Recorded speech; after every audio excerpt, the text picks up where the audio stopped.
우리가 이제 그 하나님의 말씀이죠. 10가지 죄송합니다. 10가지 말씀, 10마디 말씀을 지난 3번의 시간에 걸쳐서 함께 나눴습니다. 물론 중간중간에 추수감사절도 있고 해서 이미 여러분이 3번의 시간을 가졌지만 이미 여러분 머리와 삶의 자리에서 그 말씀이 다 뒤로 잊혀진 줄 알고 간단히 요약을 하면요, 이 하나님의 10가지 말씀, 즉 십계명, 우리가 알고 있는 십계명은요, 이 성경 속에 갇혀져 있는 어떤 특정한 한 민족 이스라엘에게만 주어진 낡고 오래된 지키기 어려운 율법이 아니라 예수 그리스도의 죽음을 전제로 한 하나님의 사랑에 대한 호소라고 이야기했습니다.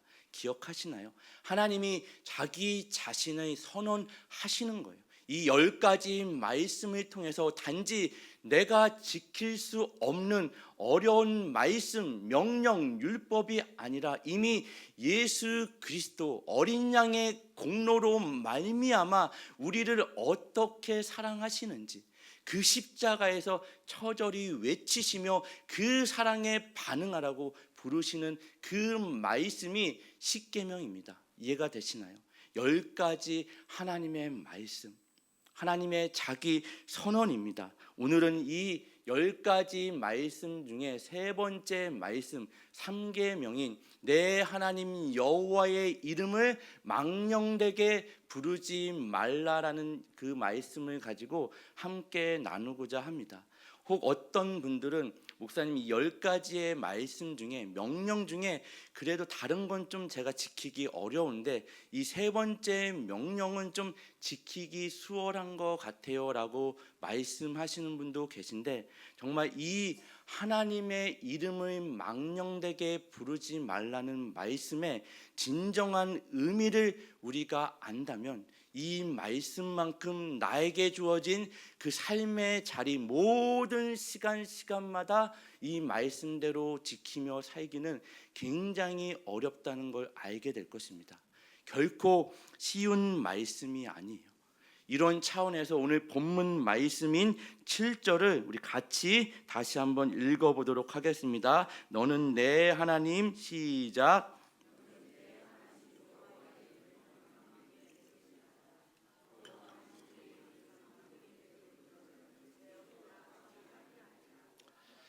아멘. 너는 내 하나님 여호와의 이름을 망령되게, 헛되게, 거짓되게, 공허하게 부르지 말라는 이야기입니다. 이것을 제 없다 하지 않으신대요. 여기서 하나님의 이름이 나오죠. 여호와라는 이름이 나옵니다. 여러분들 다 이름을 가지고 계시죠? 이름이 없는 분도 계시나요? 이름이 없진 않죠. 누군가가 이름을 다 지어주고 여러분도 여러분의 자녀 혹은 손자, 손녀에게 이름을 지어줍니다. 이름을 그냥 아무렇게나 지어주지 않죠. 다 뜻을 담아서 이러한 의미를 가지고 이렇게 살라고 이름을 지어줍니다. 제가 처음 이름을 지어줬던 사람은요, 제 조카인 것 같아요. 첫 조카 이름이 예주입니다. 이름 밝혀도 되죠? 맡길 예의 주인 주자예요. 누구께 맡긴 거죠? 우리의 주님이 누구죠? 우리 하나님께 맡기는 인생이죠. 그리고 제가 지은 이름이 저의 첫 번째 딸인 하엘입니다. 할은 뭐죠? 하나님 할 때 하자예요. 엘도 하나님이죠. 인생의 시작과 인생의 마무리를 누구랑 하라는 얘기예요? 모든 생애에서 하나님과 동행하라는 이야기입니다. 사실 이름대로 살기는 그렇게 쉽지만은 않아요. 이 정도면 이름 잘 짓지 않나요? 요즘 여러분 장명하는 데 가서 돈 주고 이름 짓기도 하는데, 여러분 이름이 필요하신 분은 저에게 오시면 제가 굉장히 싼 값으로 디스카운트해서 지어주도록 하겠습니다. 여러분들 돈은 안 받으니까요, 이름을 가끔 목사님한테도 이렇게 부탁하는 분들이 있는데 굉장히 사실 부담돼요. 그죠? 이름을 짓는다는 건 쉬운 일이 아닙니다. 왜요? 그 이름이 갖는 의미가 굉장하기 때문이죠.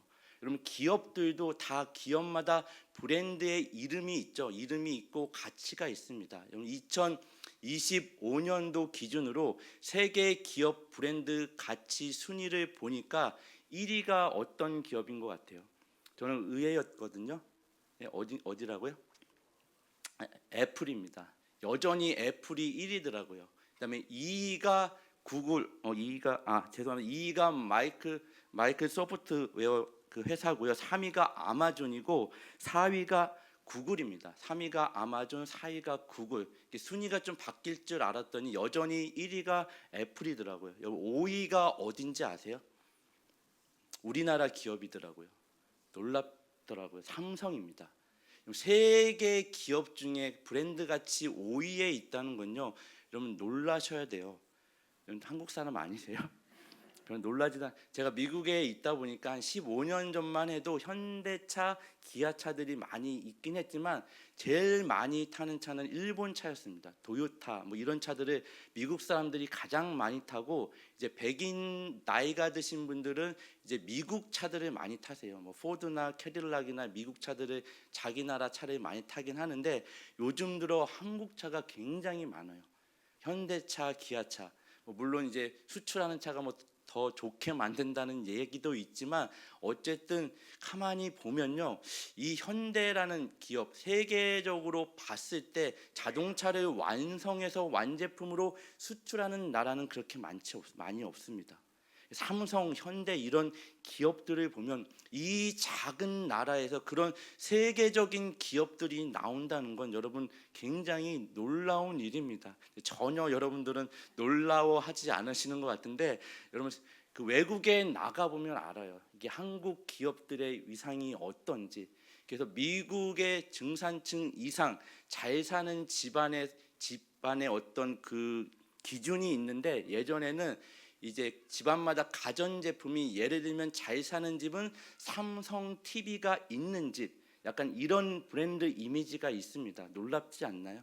우리는 다 집집마다 삼성, LG가 있어서 전혀 놀랍지 않은데, 이건 외국에 나가면 이게 얼마나 놀란 일인지 알 수 있습니다. 어쨌든 뭐 이 이야기를 하려는 게 아니라, 사람도 다 이름에 그 의미와 가치가 있고 기업도 그 이름의 가치가 있습니다. 매겨집니다. 하지만 기업을 보시면 여러분 100년, 200년, 300년 가는 어떤 기업은 없어요. 여전히 부동의 1위를 차지하는 기업은 없습니다. 있던가요? 이 순위가 다 바뀌게 되어져 있죠. 근데 사람의 이름만은 영원히 가죠. 그 의미를 영원히 남깁니다. 이 사람과 기업도 그런데 하물며 하나님의 이름은 여러분 어떨까요? 하나님의 이름은 말로 다 할 수 없죠. 근데 사실 하나님의 이름이 여러분 존재하나요? 존재해요, 안 해요? 목사님 빨리 혼자 하세요. 존재해요, 안 해요? 우리 이름 불러요, 안 불러요? 사실 하나님의 이름은 존재하지 않습니다. 우리가 여호와라고 부르는데, 하나님이 모세를 부르시고 그 애굽 땅에 이스라엘 백성을 출애굽시키려고 보내실 때, 모세가 하나님, 저들이 이스라엘 백성이 하나님이 나를 보냈다고 할 때 누가 너를 보냈느냐 물어보면 내가 누가 보냈다고 이야기합니까? 그때 가르쳐준 이름이 여호와입니다. 더 정확히 이야기하면 나는 스스로 있는 자니라라고 말씀하는 겁니다.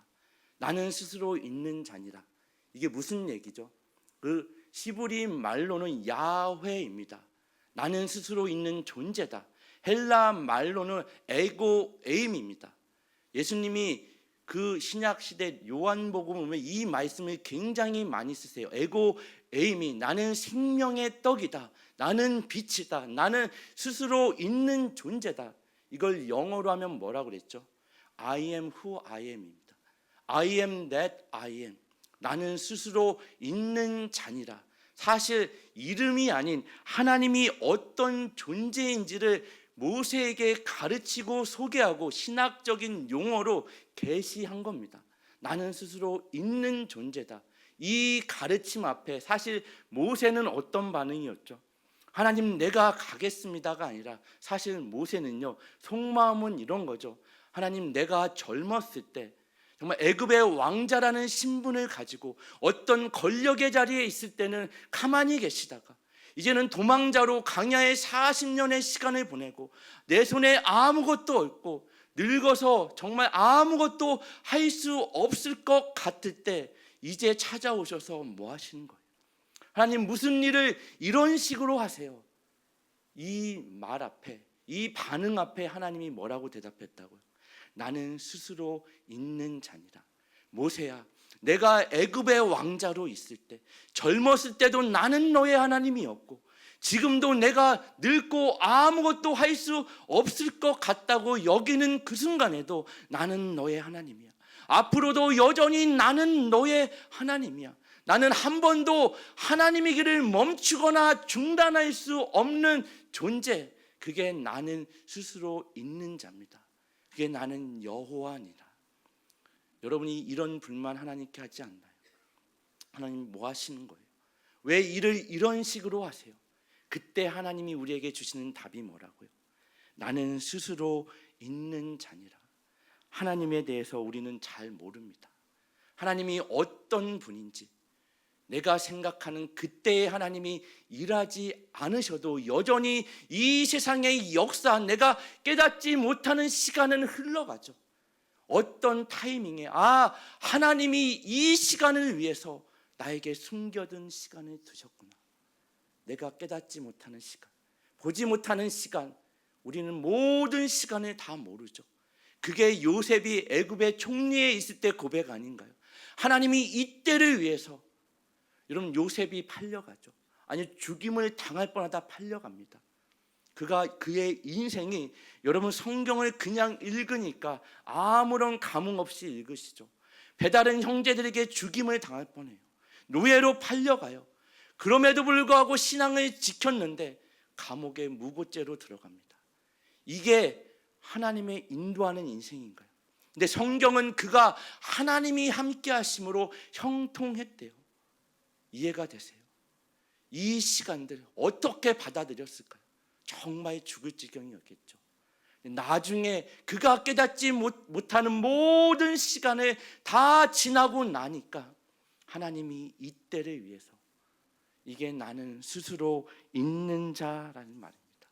하나님은 하나님의 방식대로, 더 쉽게 이야기하면 하나님의 마음대로 하실 수 있는 분입니다. 아닌가요? 여기에 우리가 넘어지죠. 왜 하나님 마음대로 하세요? 왜 하나님 방식대로 하세요? 내 계획이 있다니까요. 나의 인생의 플랜이 있는데 왜 하나님은 하나님의 방식대로 하세요? 우리가 그 하나님의 방식에 따를 수밖에 없는 이유와 근거는 오직 예수 그리스도의 십자가, 우리를 선하고 그 신실하신 하나님이 승리의 길로 인도하실 수 있는 유일한 분이심을 믿기 때문에 우리는 따를 수 있는 겁니다. 우리의 계획은요, 온전하지 않죠. 우리의 방식은요, 완전할 수 없는 겁니다. 그래서 하나님이 나는 스스로 있는 자니라. 나는 하나님의 길을 한 번도 멈추거나 중단할 수 없는 존재다.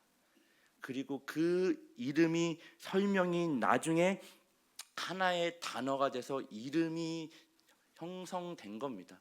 성경에 보면요, 하나님의 이름이, 하나님의 호칭이 여러 개가 나옵니다. 여러분들 알고 있는 것 중에 여호와 샬롬, 무슨 뜻이죠? 평강의 하나님. 나는 평강의 하나님이야. 여호와 이레, 무슨 뜻이죠? 예비하시는 하나님. 나는 너의 모든 길을 예비하는 하나님이야. 여호와 니시, 승리하시는 하나님. 이미 너에게 승리가 보장된 그 싸움을 내가 너와 함께하는 하나님이야. 이해가 되시나요? 여호와 라파, 치료하시는 하나님. 나는 너의 모든 아픔, 슬픔, 상처를 치료하는 하나님이야. 그 여호와 로이, 우리의 목자 되시는 하나님. 너의 모든 인생을 내가 주도적으로 이끄는 하나님이야. 여기까지는 다 들어보셨죠? 이 외에도 굉장히 많은 이름이 나옵니다. 여호와 체바오토 들어보셨나요? 생소하죠? 저도 잘 몰랐어요. 여호와 체바오토, 능력의 하나님. 세상에 그 무엇이 너에게 능력을 주는 것이 아니라 내가 너의 능력을 채운다. 내가 너에게 능력을 준다. 이게 하나님이 여러 이름으로 우리에게 당신을 소개하는 겁니다. 이걸 신학적인 용어로 계시라고 하는 거예요. 하나님이 왜 당신을 우리에게 소개하시죠? 여러분 블라인드 데이트 해보셨나요? 블라인드 데이트가 뭐죠? 네, 소개팅. 그죠, 맞죠? 소개팅. 선 보시는 거, 선도 안 보셔봤어요? 선 안 보셔봤어요? 목사님, 저는 자만추예요. 자만추가 뭔지 아시나요? 아시는 분도 알고, 소개팅 자리든 선을 보는 자리든 자만추든 자기 자신을 소개해야 알죠. 그렇지 않나요? 자기 자신을 하나님이 왜 소개하세요? 그런 하나님을 만나길 원하는 거예요. 하나님이 우리에게 당신의 이름을 알려주는 본질적인 이유는요, 하나님이 그런 하나님을 만나길 원하시는 거예요. 평강을 주는 하나님을 만나라. 능력을 주시는 하나님을 만나라. 승리를 주는 하나님을 만나라. 세상에 너희가 만들어낸 그 모든 가짜 신들은 진정한 평강, 진정한 능력, 진정한 너희에게를 예비하는 하나님이 아니야. 나만이 오르지. 이 하나님을 만나라는 거죠. 여러분, 기도라는 것은요, 굉장히 하나님만큼 강범위하고 깊은 겁니다. 단 한 문장으로 설명할 수 없는 게 기도죠. 하지만 기도가 성립하기 위해서는 반드시 세 가지 요소가 필요하다고 그랬습니다. 기억나시나요? 뭐가 필요하죠? 이거는 모든 종교가 이 세 가지 요소가 있어야지만 기도가 성립이 됩니다. 기도하는 주체, 내가 있어야죠. 기도를 받는 대상이 있어야 됩니다. 그 반드시 뭐가 있어야 되죠? 결과물이 있어야 됩니다. 이 세 가지가 있어야지만 기도가 성립이 돼요. 이건 모든 종교가 이 요소를 가지고 있습니다. 그러면 우리랑 다른 종교랑 다른 게 뭐예요? 뭐가 다르죠? 모든 종교는 지성이면 감천이고 비나이다 새벽에 물 떠다 놓고 뭐예요? 결과물을 요구하죠. 그 대상엔 관심이 없어요. 사실 관심이 있던가요? 내가 요구하는 결과물만이 주어지면 그걸로 끝입니다. 여러분, 사무엘상에 나오는, 제가 예전에도 한번 몇 번 설명드린 한나의 기도 기억나시나요? 한나가 이제는 결과물만 있으면 그의 인생은 역전입니다. 그 분인나 자식이 있으면 안 되는 여인에게 자녀가 있어요. 자식이 있어야 될 여인 한나에게는 자식이 없습니다. 이 그림은 뭐라 그랬죠? 정말 이스라엘 백성, 하나님의 자녀로서 삶의 자리에 있어야 될 열매는 없고 열매가 없어야 되는 자리에 열매가 가득한 그들의 삶을 이렇게 상징적으로 보여주는 겁니다. 한나는 그 결과물, 자식만 있으면 끝이에요. 게임 끝납니다. 게임 오버예요. 그래서 그 결과물을 하나님 앞에 달라고 금식하며 기도로 들어갑니다. 기도하다가 그 결과물을 달라고 하다가 어떤 상황이 벌어졌죠? 하나님을 만납니다. 내가 하나님과 소통했다고 고백합니다. 무슨 얘기예요? 내가 하나님의 마음을 알고 하나님이 내 마음을 알았다는 이야기예요. 하나님도 내 마음과 같군요. 하나님이 이 세상을 바라볼 때에 온전히 하나님의 마음을 품고 하나님의 말씀을 전할 한 사람이 없는 걸 한나가 알았습니다. 하나님의 말씀이 끊어진 시대에 온전히 하나님의 말씀을 전할 그 한 사람이 없어서 하나님이 눈물을 흘리며 가슴 치는 그 상황에 한나가 자식을 달라는 그 기도가 어떻게 바뀌죠? 자식을 드리겠습니다. 그 자식 내게 주세요. 그 자녀가 누구죠? 사무엘입니다. 하나님의 말씀이 더 이상 들려지지 않는 시대, 그로 인해 몰락의 길로 가고 있는 이스라엘 백성은 다니엘서부터 브엘세바까지 이스라엘 전역에서 다시금 하나님의 말씀이 선포되고 들려지고 다시금 꿈틀대며 일어나게 하는 그 사무엘을 이 한 여인의 기도로부터 시작합니다. 여러분, 기도의 자리로 나오시죠. 왜 제가 금요 성령 집회에 나오라고 여러분에게 강요하죠? 여러분, 왜 예배의 자리를 사모하라고 강요하죠? 여러분이 매일 붙잡는 그 기도를 가지고 여러분 돌이켜보면 사실 어떤 결과물이 아니라 그 모든 시간을 통해서 나는 하나님을 경험합니다.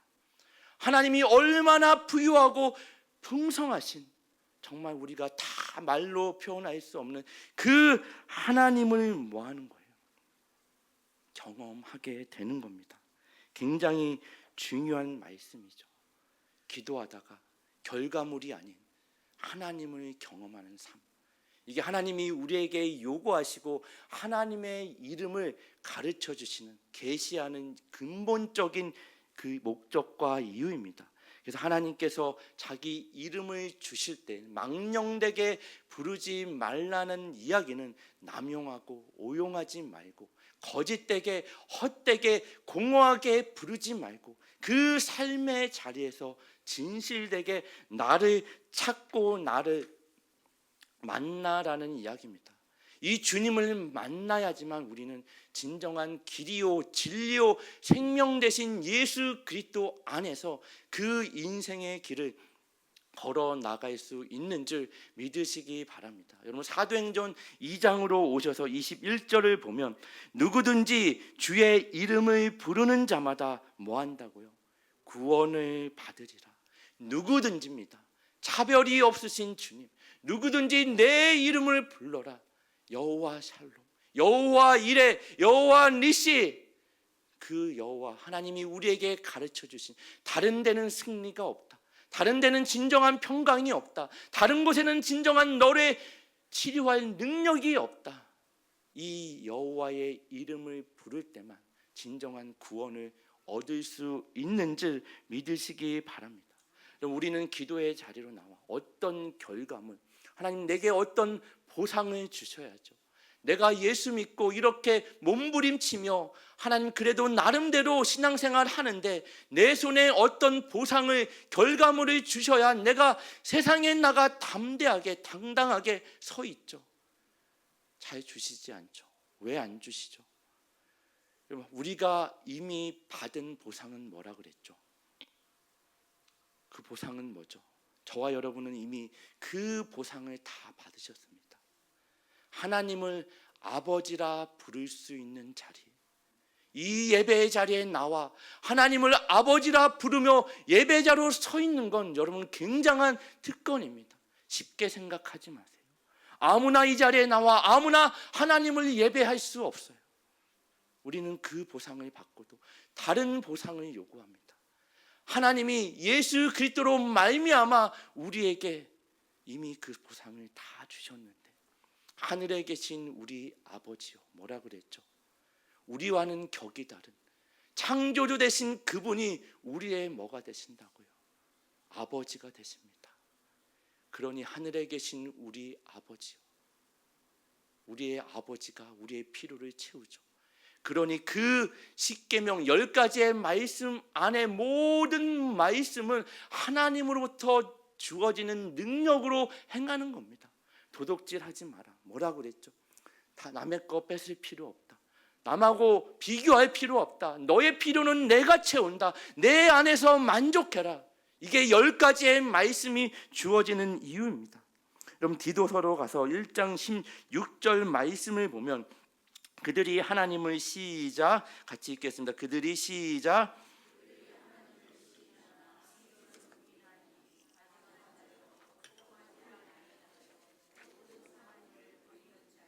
그들이 하나님을 시인하나 행위로는 뭐 한다는 얘기예요? 부인하니 가증하는 자요 복종하지 않는 자래요. 예수님의 우리식으로 예수님의 이름으로 기도했습니다. 고백은 했죠. 기도는 했죠. 하지만 삶의 자리에서 그 기도대로 살아내지 않는 게 뭐라고요? 가증한 거래요. 부정한 거래요. 여러분, 성경에 보면 수많은 병자들이 나옵니다. 이 병자들이 왜 나온다 그랬죠? 왜 등장한다 그랬죠? 물론 그 실질적인 육체의 질병도 예수의 이름으로 치유받고 그 고침을 받습니다.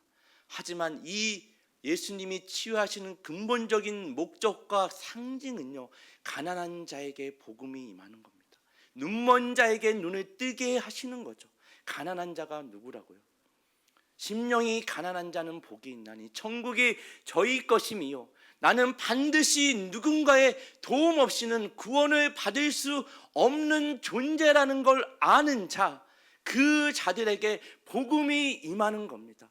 성경에 나오는 수많은 자들, 앞을 보지 못하고 살아있으나 앉아있는 인생, 죽은 자들이죠.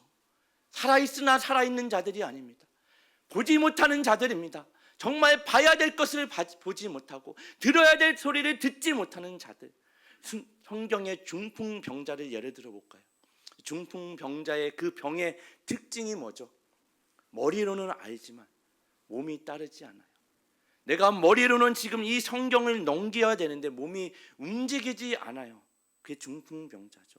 머리로는 지금 목이 말라 물을 마셔야 되는데 제 손이 움직이지 않아요. 이게 뭐라고요? 중풍병자입니다. 오늘날 우리가 모르지 않아요. 얼마나 많은 말씀의 홍수 속에 삽니까? 얼마나 많은 목사님들의 설교를 여러분 들어요. 유튜브로, 인터넷으로 골라서 듣죠. 아는 건 너무 많은데 삶의 자리에서 그 아는 대로 살아내지 못하는 것, 이게 중풍병자입니다. 이 간격을 좁히기 위해서 예수님이 십자가에서 피를 흘려야만 했다고요. 이해가 되시나요? 하나님, 나는 할 수 없습니다. 나는 말씀대로 살아낼 능력이 내 안으로부터는 만들어지거나 생산되지 않습니다. 괜찮다. 내가 그 이유 때문에 이 땅에 왔다. 내가 책임질게. 내가 끌어안을게. 그리고 우리의 모든 죄악, 연약함, 슬픔, 아픔, 죽음을 끌어안으시고 어디로 가시는 거예요? 십자가로 가시는 겁니다. 괜찮다. 그리고 죽으시고 그 사망이 예수를 붙잡을 수 없죠. 그 죄악이 붙잡을 수 없기에 부활 생명으로 다시금 우리에게 새롭고 살 길을 활짝 열어 놓으신 겁니다. 이 활짝 열린 길을, 예수의 이름을 부르는 자들은 뭐 한다고요? 구원을 얻으리라. 하지만 그 길은 좁고 협착해서 찾는 이가 많이 없대요. 때로는 목사님, 설교 말씀 뭐 다 좋아요. 근데 우리에게 좀 희망이 되는 말씀을 해주세요. 세상에서 행복한 말씀 좀 해주세요. 저도 여러분이 듣고 싶은 얘기가 뭔지 알죠. 다 잘 될 겁니다. 예수의 이름으로 형통할 겁니다. 희망을 버리지 마십시오. 그런 얘기를 하면 좋겠지만 성경이 저에게 말하는 말을 저는 전하지 않을 수 없습니다. 여러분이 지난번에도 얘기 드렸지만 이 젊은 목사, 젊은가요? 무명의 젊은 한 목사의 이 설교가 여러분 거짓된 거라면 듣지 마십시오. 가만히 살피셔서 정말 하나님의 말씀이라면 가볍게 여기지 마십시오. 그 길은 좁고 협착해서 찾는 사람이 많이 없습니다. 저도 인기 있는 목사 되고 싶겠죠. 여러분들에게 듣기 원하는 소리 해주고 싶겠죠. 우리 목사님은 말씀이 그냥 맨날 내게 듣기 좋은 소리 해주죠. 하지만 예수와 십자가, 복음, 성경이 나에게 가르치고 하나님이 원하는 말씀 외에는 전할 수 없는 사명이 저에게는 있습니다. 그러니 예수와 십자가를 전할 수밖에 없죠. 여러분 역대하 7장 14절로 가셔서 내 이름으로 일컫는 내 백성이 그들의 악한 길에서 떠나 스스로 낮추고 기도하여 내 얼굴을 찾으면 내가 하늘에서 듣고 그들의 죄를 사하고 그들의 땅을 고치리라. 내 이름으로 일컫는 누가요? 내 백성이. 오늘날로 치면 누구죠? 그리스도인 아닌가요? 하나님의 이름으로 불려지는 하나님의 자녀, 하나님의 백성, 그리스도인으로 오늘날 우리는 부름을 받았습니다. 그런데 오늘날과 같이 여러분 그리스도인으로 산다는 게 굉장히 혼란스럽고 조롱받는 때가 없는 것 같아요. 무엇이 진짜이고 무엇이 가짜인지 그리스도인으로 살아간다는 게 쉬운 일이 아니죠. 그럼에도 불구하고 여러분 이 시대의 마지막 희망과 보류는 어디죠? 그리스도의 신부이자 그리스도가 머리 대신 교회인 줄 믿으시기 바랍니다. 교회는요, 단지 이 건물이 아니에요. 너희가 하나님의 성전인 것과 너희 안에 하나님의 성령이 거하는 것을 너희가 알지 못하느냐. 고린도전서 3장 16절 말씀이죠. 우리가 하나님의 성전입니다. 살아있는 하나님의 교회입니다. 신자가 뭐라 그랬죠? 같은 신앙의 고백을 가진 공동체, 그걸 강조할 때 신자라고 합니다. 성도는 뭐라 그랬죠? 하나님의 거룩한 구별된 백성을 강조할 때 성도라고 합니다. 교회는 뭘 강조할 때 교회라고 그러죠? 그리스도와 연합된 몸을 강조할 때 교회입니다. 저와 여러분은 누구예요? 신자고 성도고 교회입니다. 오늘날 땅에 떨어진 하나님의 영광과 교회의 이상을 누가 다시금 일으켜 세워야 되죠? 교회인 저와 여러분이 주어진 그 삶의 자리에서, 나에게 주어진 조건과 나를 둘러싼 환경 속에서 예수의 이름으로 사는 겁니다. 저와 여러분에게 그 사명과 책임이 있는 줄 믿으시기 바랍니다. 이 교회는 저와 여러분이 하나님이 함께하지 않으시면 건물에 지나지 않아요. 저와 여러분이 그 하나님의 이름으로, 예수의 이름으로 살아내야 되는 한 사람 한 사람 예배자인 줄 믿으시기 바랍니다. 내 하나님 여호와의 이름을 망령되게 부르지 말라는 말은요, 우리식으로 하나님의 이름으로 살아라입니다. 신약 시대를 살고 있는 우리에게는 예수의 이름으로 오늘을 살아라입니다. 2025년도 우리가 붙잡은 말씀이죠. 예수의 이름으로 오늘을 살아라. 저와 여러분에게 주어진 사명입니다. 엘리야는요, 영적으로 가장 타락하고 암흑기와 같은 그 시대 한복판에 던져집니다. 하나님이 부르시고 던져 놓으세요. 그 세상의 중심에 하나님을 알지 못하며, 아니 하나님을 알죠. 종교 혼합주의가 판치던 시대입니다. 다른 신들도 섬기고 하나님도 섬기는 시대예요. 하나님을 섬기지 않는 시대가 아니라 오늘날 보십시오. 동일하죠. 하나님을 모르지 않아요. 하나님을 섬기지 않는 게 아니에요. 교회 출석하지 않는 게 아니라 교회도 나오고 다른 것들도 하나님 내가 섬겨요. 왜요? 하나님 한 분으로는 만족이 안 돼요. 하나님 한 분만으로는 내가 안전하지 않아요. 그러기에 다른 스펙이 필요하죠. 내 경제적인 어떤 여력이 필요하죠. 다른 인간적인 관계가 필요하죠. 내가 만들어낸 가짜 신들이 필요한 거예요. 왜요? 하나님 한 분으로는 안전하다고 생각하지 않아요. 그 엘리야가 오늘날과 동일한 시대 앞에 던져집니다. 엘리야의 이름의 뜻은요, 여호와는 나의 하나님이시다입니다. 저와 여러분도 동일하게 이 시대 앞에 던져졌습니다. 여러분, 교회 안에 있을 때는 다 하나님의 자녀 같죠. 세상의 중심에서 여전히 예수를 부인하며 하나님을 섬기지 않는 그 자리에서 여러분은 그리스도인이라는 이름을 가지고 그 자리에서 하나님의 이름으로, 예수의 이름으로 살아내야 될 사명과 책임이 있는 겁니다. 그러니 여러분, 이 세 번째 말씀이 결코 쉬운 말씀이 아니죠. 하루하루 주어진 그 시간만큼을 매일매일을 그렇게 살아내셔야 됩니다. 그러니 여러분 기도하셔야죠. 그러니 하나님의 말씀을 붙잡아야죠. 그러니 하나님만을 기대하고 하나님만을 바라보셔야죠. 이 땅에 떨어진 하나님의 영광, 이 교회의 이상, 예수의 이름이 땅에 밟히는 시대 앞에 예수도 하나의 우리의 구원을 주는 한 존재에 지나치 않는 시대의 정신 앞에 여러분들이 어떠한 위대하고 거창한 일을 하려고 하지 마십시오. 내가 이 나라 이 민족을 뒤집겠습니다. 중국 땅을 뒤집겠습니다. 북한 선교를 위해 내 목숨을 바치겠습니다. 물론 굉장히 귀한 일이죠. 하지만 먼저 여러분이 서 있는, 여러분이 살아내야 되는 지금 그 순간을 예수의 이름으로 하루하루를 살아내십시오. 거기서부터 시작하는 겁니다. 가정으로부터 시작하는 겁니다. 가정에서 내가 복음화를 시키지 못하는데 어떻게 북한 땅을 뒤집어요? 내 자녀를, 내 형제를, 내 배우자를 내가 서 있는 직장에서 예수를 증언하며 삶으로 나타내지 못하는데 무슨 중국을 품어요?